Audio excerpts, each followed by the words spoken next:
अभिक ने अपनी बेटी को प्यार से उठा लिया, लेकिन उसकी बेटी उसे देखकर रोने लगी।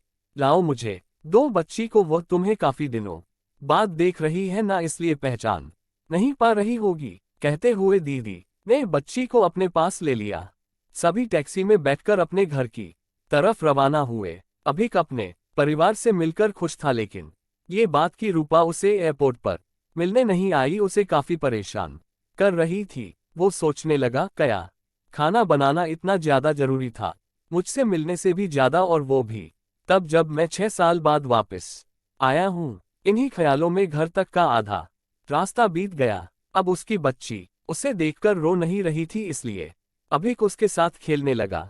बाकी का आधा रास्ता भी खत्म हुआ और सब घर पहुंच गए। गाड़ी की आवाज सुन रूपा बालकनी में आकर खड़ी हो गई और अभिक की तरफ देखने लगी। अभिक भी जैसे ही गाड़ी से उतरा, उसने पहले दरवाजे की तरफ और बाद में बालकनी की तरफ नजरें घुमाई, जैसे वह सुबह को ही देखना चाहता हो। अभिक से नजरें मिलते ही रूपा के चेहरे पर मुस्कान झलक पड़ी। अभिक भी उसे देखकर हल्के से मुस्कुरा दिया। सभी घर के अंदर गए। रूपा सबके लिए पानी लेकर आई और सभी को पानी देने के बाद फिर से किचन में चली गई चाय बनाने के लिए। थोड़ी देर तक सभी परिवार वालों से बातें करने के बाद अभिक रूपा को बुलाने लगा। माँ ने उसे बीच में टोकते हुए कहा, रहने दो उसे, किचन में थोड़ा काम कर लेने दो, बाद में अपने आप आ जाएगी। तुम बैठो यहाँ मेरे पास, वैसे भी कहाँ ज्यादा काम करती है वह। अभिक यही बात दूसरी बार रूपा के बारे में सुन रहा था।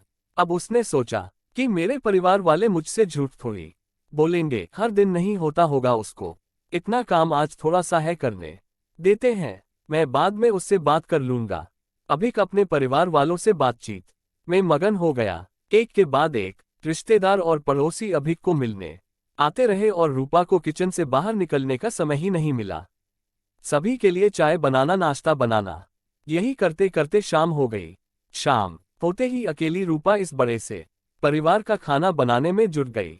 1 घंटे बाद सभी परिवार वाले खाना खाने के लिए डाइनिंग टेबल पर बैठे थे, सिवा रूपा के। अभिक चाहता था कि रूपा भी उसके साथ बैठकर खाना खाए, लेकिन फिर माँ ने कहा अगर वह भी खाना खाने बैठ जाएगी तो सबको परोसेगा कौन। सभी के खाना खाने के बाद रूपा ने अकेले खाना खाया।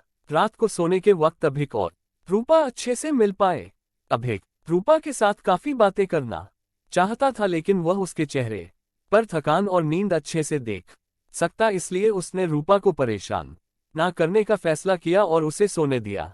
रूपा सोने ही वाली थी कि उसकी छोटी बच्ची रोने लगी तो रूपा तुरंत उठकर उससे दूध पिलाने के लिए चली गई। ये कहानी कैसी लगी, आप अपनी राय कमेंट में बताएं।